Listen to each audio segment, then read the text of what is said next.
कलमा पढ़ने बोला गया था। गायत्री मंत्र या महामृत्युंजय मंत्र नहीं। 2021 का केस है। चुनावी हिंसा के मामले में जब हिंदू परिवारों पर कातिलाना हमले हुए थे, तब ममता सरकार की पुलिस ने सनातन धर्म को गाली देते हैं, तब कोई केस क्यों नहीं होता है?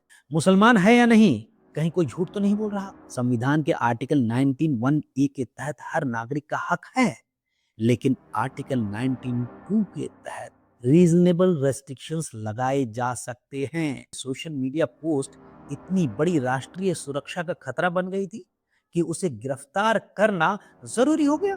शर्मिष्ठा पनोली के नाम से आप परिचित तो होंगे ही।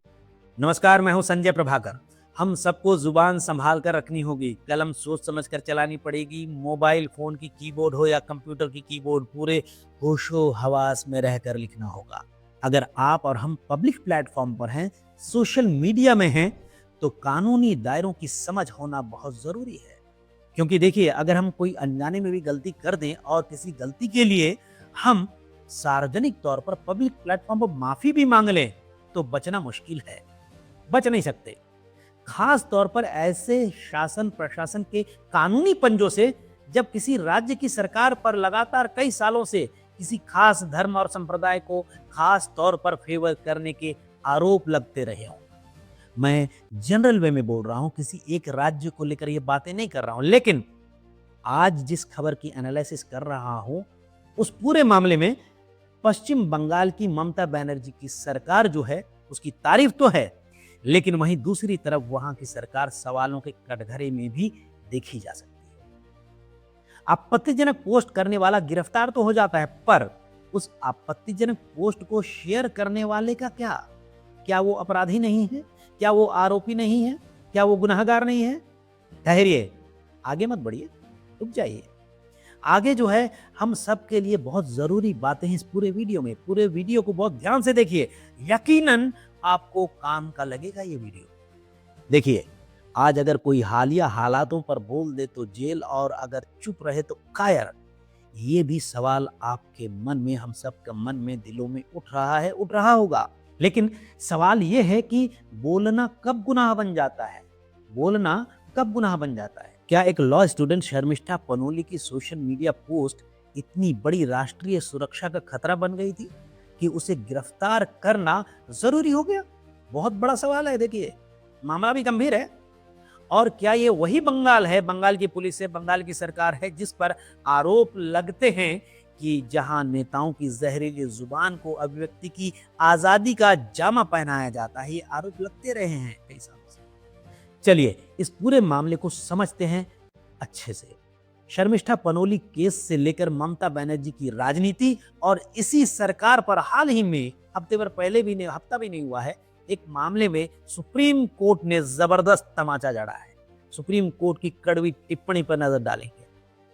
शर्मिष्ठा पनोली के नाम से आप परिचित तो होंगे ही, क्योंकि मामला गर्म है, खबरों में है, जरूर जानते हो। चलिए फिर भी एक नजर डालते हैं, वो कौन है, कैसे चर्चे में आई, कैसे ममता बनर्जी की सरकार फिर से एक नए मामले को लेकर सवालों के कटघरे में खड़ी है। 22 साल की शर्मिष्ठा पनोली कोलकाता की रहने वाली है और पुणे के सिम्बायोसिस यूनिवर्सिटी में लॉ की स्टूडेंट है। साथ ही वो एक सोशल मीडिया इन्फ्लुएंसर भी है, जिनके इंस्टाग्राम और एक्स पर हजारों फॉलोअर्स भी हैं। उन्होंने एक पोस्ट शेयर किया था जो 22 अप्रैल को जम्मू कश्मीर के पहलगाम के आतंकवादी हमले से जुड़ा था। घाव ताज़ा है, शायद ही कोई भूला होगा, भूलना भी नहीं चाहिए। ऐसे घाव को कुरेद कुरेद के उसके दर्द को ताज़ा रखना चाहिए। पाकिस्तानी आतंकवादियों ने पर्यटकों के नाम और धर्म पूछ पूछ कर हिंदुओं का नरसंहार किया था, याद है ना? मुसलमान है या नहीं, कहीं कोई झूठ तो नहीं बोल रहा? बचने के लिए, जान बचाने के लिए, इसलिए वहां पर्यटकों से कलमा पढ़ने बोला गया था। गायत्री मंत्र या महामृत्युंजय मंत्र नहीं। उस हिंदू नरसंहार में 26 निर्दोष लोग मारे गए थे।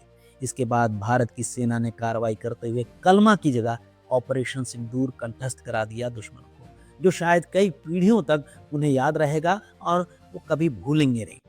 बहरहाल, खबरों के मुताबिक शर्मिष्ठा ने इसी ऑपरेशन पर एक वीडियो पोस्ट किया, जिसमें उन्होंने बॉलीवुड के बड़े एक्टर्स, खासतौर पर तीन खान जो हैं, उनकी चुप्पी पर सवाल उठाया और एक खास समुदाय को लेकर, मुस्लिम समुदाय को लेकर कुछ संवेदनशील और आपत्तिजनक शब्दों का इस्तेमाल किया था अपने पोस्ट में। वीडियो वायरल हुआ।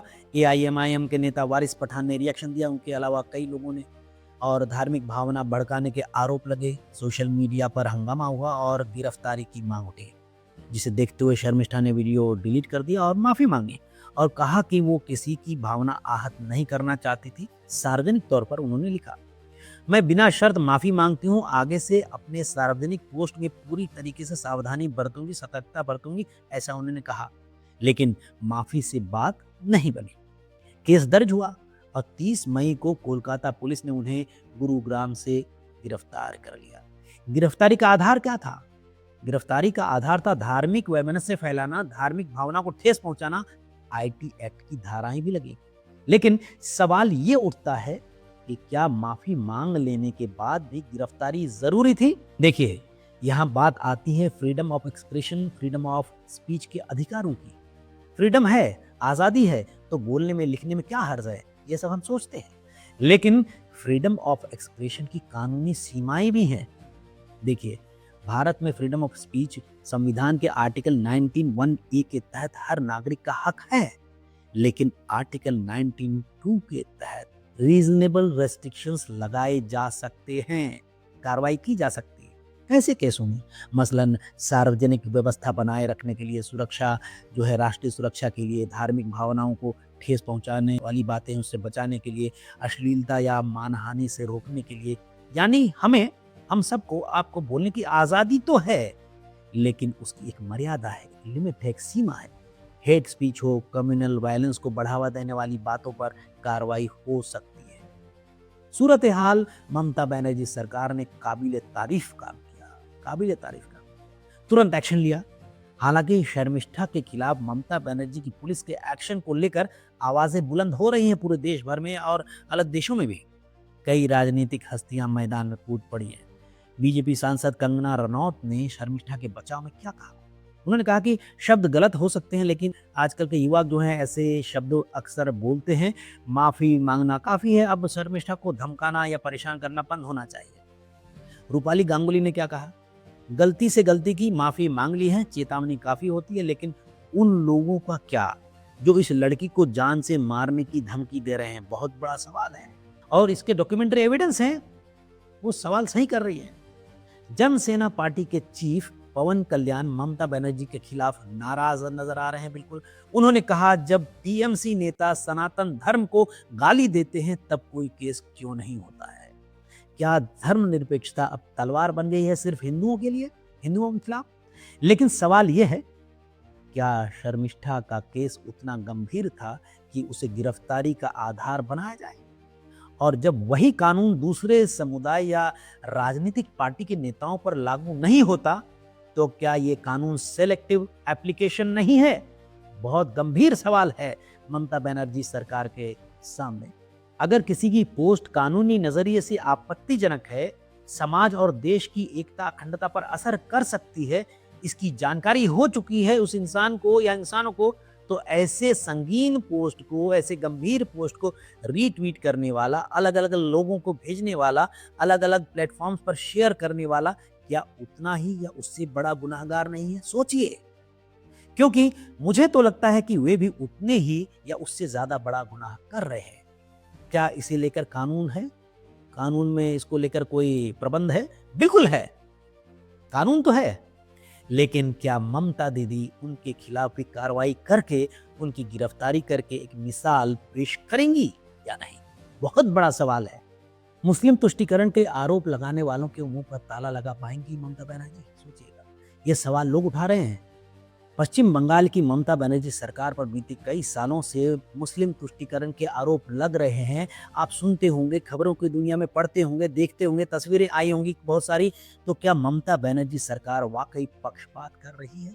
इस पर गौर करना जरूरी है। बहुत बड़ा सवाल है, जवाब आपके पास है, कमेंट कीजिएगा। पश्चिम बंगाल की राजनीति पर बीजेपी और हिंदू संगठनों के साथ कई आम नागरिकों का सीधा आरोप खबरों की दुनिया में, न्यूज प्लेटफॉर्म में, सोशल मीडिया में अक्सर देखे जाते हैं। आरोप लगते हैं कि ममता बनर्जी की सरकार जो है मुस्लिम तुष्टीकरण करती है, हिंदुओं की आवाज को कुचलती है और सनातन संस्कृति पर सवाल उठाने वालों को संरक्षण देती है, बचाती है। सिर्फ यही नहीं, 2021 का केस है। चुनावी हिंसा के मामले में जब हिंदू परिवारों पर कातिलाना हमले हुए थे, तब ममता सरकार की पुलिस ने आंखें मूंद ली थी। ये भी आरोप लगे। हफ्ता भी नहीं बीता, अभी सुप्रीम कोर्ट का फैसला आया है। देखिए, फैसले में सुप्रीम कोर्ट ने कलकत्ता हाईकोर्ट के फैसले को रद्द करते हुए कहा है कि बंगाल पुलिस पूरी तरीके से निष्क्रिय थी इस केस में। हाईकोर्ट ने हिंसा के आरोपी शेख जमीर शेख, नुराई शेख अशरफ को जमानत दे दी थी। सुप्रीम कोर्ट के 2 जजों की खंडपीठ, जस्टिस विक्रमनाथ और जस्टिस संदीप मेहता की बेंच ने जमानत रद्द करते हुए अपने ऑर्डर में क्या कहा, गौर से सुनिए। सुप्रीम कोर्ट ने कहा, चुनाव में बीजेपी का समर्थन करने की वजह से पीड़ितों पर हमले किए गए और इसके पीछे एकमात्र उद्देश्य बदला लेना था। न्यूज प्लेटफॉर्म्स में जो जानकारी आ रही है उसके मुताबिक मैं आपको बता रहा हूं। बेंच ने क्या कहा, और आरोपियों के खिलाफ आरोप इतने गंभीर हैं कि वे अदालत की अंतरात्मा को झकझोर देते हैं। सुप्रीम कोर्ट ने कहा, ध्यान दीजिएगा, इस मामले में पीड़ित महिला की शिकायत एफआईआर दर्ज करने से पुलिस ने इनकार कर दिया था। 2021 की बात है, जिसके बाद हाईकोर्ट ने इस मामले को सीबीआई जांच का आदेश दिया था।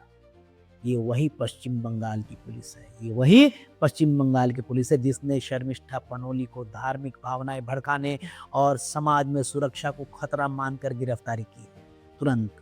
लेकिन 2021 के उस मामले में जिंदगी की भीख मांग रही एक महिला की एफआईआर दर्ज नहीं की।